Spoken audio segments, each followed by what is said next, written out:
Hi, good morning everyone. So, video is a bit late, I know. At the time, so the whole Dillian Whyte situation, at the time I was just busy, had other stuff on my mind. But I thought I might as well talk about it to try and give a bit of perspective for my own experience and knowledge, which is of course limited, but I don't know as much about what goes on in boxing as people like Kugan Cassius and so on, because obviously these people spend a lot more time in boxing circles than I do. So someone like Kugan, he'll know much more. But obviously he's got his mindset where obviously he doesn't really like to talk about certain things. He doesn't give his opinion, and that's entirely his right. I'm not here to tell anyone what to do. I haven't got the time. I'm just trying to live my life. I've got things that I need to do. So everyone can do what they want. So all these big channels, Kugan, Mania, Raheem, if they don't want to talk about people, that's up to them. I don't really care. If I wanted to insult people, I could, but I've really got no interest. I'm a positive person. I think I'm very nice and friendly. I get on with people that I work with. I've worked in a lot of different places. I don't get into arguments. I don't get into fights. Sometimes you meet annoying people at work, yes, but I always prefer to diffuse situations. I'm just there to work. It's not a boxing ring, is it? I'm not there to fight people. And when I talk to people, obviously people say, I showed them my boxing videos and, I would have never thought you were a fighter. But I just say, I'm not aggressive. If you hit me, I'll hit you back. But I say, I'm not here to try and intimidate anyone, or, I really don't like raising my voice at people. So simple enough, I don't. So anyway, good luck to Radio Raheem and all these other people. They're making big money from their YouTube channels, and that's good for them. I want to get to that level, but it's going to take time. So anyway, drugs in boxing. So I know, so obviously Dillian Whyte recently failed a drugs test. As a result, he lost his opportunity to fight Anthony Joshua, which, I think he deserves it. I've known Dillian Whyte for a long time. As in, we've crossed paths before. Obviously, I'm not saying we're friends or anything like that. But, I've seen him in the gym over the years. I first met him, it would have been about 2010. 2010. I saw him sparring in the gym. And, he was at the gym. Obviously, a very big man, a heavyweight boxer. But obviously this is 2010, so this is 13 years ago. And, at that time he was just sort of, trying to make his impact on boxing. And he's come a long way, he's reached world level. And, it's a shame. I've always got on with him. I feel he's always been friendly towards me. But I have to be objective. I could choose not to do this video, but I've got to be objective. Just because I know someone, it wouldn't be fair of me to hold back. And he's always been friendly. I remember I used to see him at Miguel's gym a lot. He hasn't gone there in a long time, but he used to train at Miguel's boxing gym in Brixton. And especially, I'd say, especially like the Friday nights, I'd see him there a lot. And I've seen him spar in the gym before. And he was always friendly and polite towards me, and not just me, to the other people. And he told me to, sort myself out, train, get some fights. I always ignored him. I should have listened. But look, it's a shame. As I said, I've got to be objective in what I say in this video. So he says he hasn't taken anything, which is what they all say. And a lot of these fighters, they'll say things like, there's some sort of mistake with the test. But if there's a mistake with the test, what about all the times that you were found clean? Are those tests wrong as well?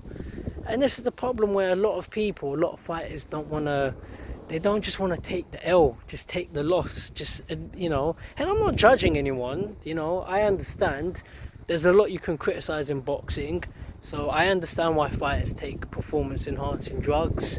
Got Conor Ben as well, and there's loads of other, I'm not going to be harsh on the fighters. I think a lot of people are harsh on them, but I think a lot of fans are not objective, and they're harsh on the fighters, but then they're not harsh on the business of boxing, because it's a very cold-natured sport. You know, you take a lot of these idiots like Gareth A. Davies, and him I don't like that man. Kugan Cassius is okay, he's friendly enough. But a lot of them, and obviously Kugan as well, but a lot of people in boxing, if you're losing or if you're not, people ignore you, they blank you. So it's a lot of pressure on fighters. You know, obviously you're trying to make as much money as you can, and it's a cold sport. You know, people in boxing don't show you respect. Frank Warren, you know, he's always, you know, insulting Eddie Hearn fighters. Eddie Hearn does the same thing, and a lot of them, they don't, if you're not relevant, they don't treat you with basic human respect. So it just puts a lot of pressure on fighters, where people mess you around, they'll tell you they can get you world title shots, they exaggerate what they can do for you. What's a good example? It's like Joshua Wilder. To me, that fight, there's absolutely no way that fight happens this year. No way. I'll do a separate video on it, but there's no way that fight happens this year. I don't see Joshua, he can't beat Wilder at this moment. Can't see it. I mean, Wilder's knocked down every man he's ever boxed as a professional. He's knocked every single man down. Sorry, he's knocked all of them out apart from Fury. All of them. So, and Joshua's easier to hit than Fury. He hasn't got Tyson Fury's recovery powers. So if Wilder can knock all of them out apart from Fury, there's nothing to suggest he can't knock out Josh. I don't see it. He knocked out, Wilder knocked out Helenius, and I mean, what, it was like less than 4 or 5 punches he landed. It took Joshua 7 rounds. I'm not saying it in a disrespectful way, but I just don't see it. It's like people, and the people that are saying Joshua can beat him, look, I like Joshua as a person. I've never met Wilder, I've got no connection to him. So look, I would love to see Joshua knock him out, with all due respect. As in, Joshua's the guy that I would support. I don't see it. I mean, if he's taking you 7 rounds to knock out Helenius, and the way Joshua boxes these days, where he's cautious, he's nervous, I don't see it. I don't. He's doing it against. He got away with it against Ruiz in the rematch, but Ruiz is short and fat. Against Wilder, who's tall, lanky lad, you ain't gonna be able to do all that running around. But look, the people that are trying to say he's gonna fight him, like people like Eddie Hearn and so on, to me they're lying. They're not gonna put him in with Wilder. And even Joshua, even when he got on the mic after his recent fight with Helenius, he's not. I don't see the consistency. I don't see him calling him out. You know, he's gone all quiet now. And I'm being as polite as I can be. I'm not criticizing him or anything. If he was my fighter, I would openly say, I mean, don't take that fight next. Yeah, I mean, why am I gonna put my fighter in a fight where he's just very unlikely to win? I'm not criticising him, but it's the fact that they're trying to tell us we're going to make it for December. They're not going to make, no way, 99% they're not going to do it. And this is the problem with boxing, where a lot of people are lying in boxing, and it puts a lot of pressure on the fighters. It puts a lot of, the only reason I'm giving this example is because it's so obvious, but then you get a lot of the other fighters, like who's a good example? Let me think for a second. Even Conor Ben, maybe Conor Ben's a good example, where the teams are telling them unrealistic things. Then they were saying, oh yeah, you've been cleared to fight, and now the boxing board have come out and say no, he's not. So I mean, I don't get why they say these things. Just talk with the board in private, and then just sort it out privately. But when you're doing all these, you know, making up all these headlines and so on, and saying they've been cleared to fight and so on, you know, it doesn't do the fighter any favours. It just makes things harder for them because they're gullible enough to believe it. So I don't want to be too harsh against the fighters. I get why they take drugs, and it's a shame. I mean, I did say this before. I'd say a lot of them are taking it. I don't know how much. I'd say probably at least, I'm guessing, I'd say at least 50%. I mean, but then a lot of the fans will be shocked if you was to know all the fighters actually taking it. And I'm not judging them, but it's a violent sport. And if you know other people are taking it, would you be willing to fight them? Are you gonna fight clean if you know that other people are taking performance enhancing drugs? So listen, what can I say? I'm gonna bring this video to an end. I wish Dillian Whyte all the best in life, but I believe he took it, because a lot of them, nobody ever wants to admit it. Nobody ever wants to just say, you know what, okay, I took it, what's my punishment? But no one's ever guilty. So look, I wish Dillian Whyte all the best. I hope he can come back from this. But I don't know, words fail me. I'm not really bothered, it's not my problem. I'm not taking any performance enhancing drugs myself. And it's Dillian's a big man, so I don't really care what happens to him. It's his life. He shouldn't have done it. He's lost that under Joshua fight. I believe Joshua would have beaten him, but listen, Dillian had a reasonable good chance, and he's lost that fight probably forever now. That big payday against Joshua, I mean, he's probably gone. Who's he going to fight now? How long is he going to be out? I mean, I think a while ago he wanted to fight Wilder, but Wilder's going to knock him out. Fury's already knocked him out. I mean, who else has he got left? He's probably coming to the end of his career. Chizora's coming to the end of his career as well. He looked terrible in his last fight against Gerald Washington. And yeah, I mean, I don't really see where the new heavyweights are coming from. We've got Johnny Fisher. Johnny Fisher's just one guy. I mean, where are the new upcoming heavyweights? There's this guy called Jordan Thompson who I like. I think Jordan Thompson's quite good. But he boxes at cruiserweight. And, I've seen vulnerabilities in these performances. So I don't know, where's the next generation of heavyweights? You've got Jared Anderson in America. But anyway, I think I've said enough. Drugs in boxing is getting serious. And I just think the authorities are weak on it. I don't think it's just the fighters to blame, but the promoters, the commissions and so on. They're very weak on their responses. And I'd say also the last main point, but a lot of them, they don't target the root causes. It's a very cutthroat sport where you're getting mugged off. Fighters don't make as much money as you think. It's only the few of them. It's only the ones at the top.